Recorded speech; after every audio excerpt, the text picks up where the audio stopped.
কারো হাতে ব্যান্ডেজ, কারো আবার পায়ে, কেউ ব্যথায় কাতরাতে কাতরাতে পৌঁছেছেন রাজধানীর পঙ্গু হাসপাতালে। ভূমিকম্পের সময় আতঙ্কে ছুটোছুটি, ভয় পেয়ে লাফ দেওয়া বা পদদলিত হয়ে আহত প্রতিটি মুখেই যেন একই গল্প, একই অভিজ্ঞতা। বেলা বাড়ার সঙ্গে সঙ্গে হাসপাতালে বাড়তে থাকে আহতদের ভিড়, আহাজারি আর দীর্ঘ লাইন। জীবন বাঁচানোর চেষ্টায় চিকিৎসক, নার্সদের দৌড়ঝাঁপে হাসপাতালের জরুরি বিভাগ যেন হয়ে ওঠে যুদ্ধক্ষেত্র। জানলার পাশে ছিলাম, তখন হঠাৎ করে ভূমিকম্প শুরু হয়ে গেছে।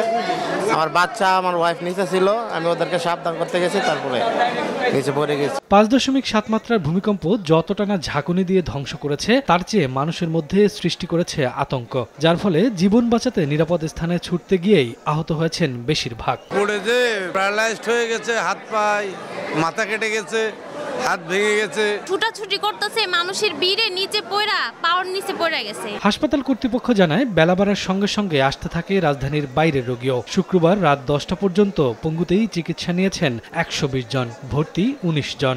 এখন পর্যন্ত আমাদের কাছে যে সমস্ত পেশেন্টগুলো আসছে, তাদের কারো আমরা জীবন ঝুঁকিপূর্ণ আমরা এখনো মনে করি না।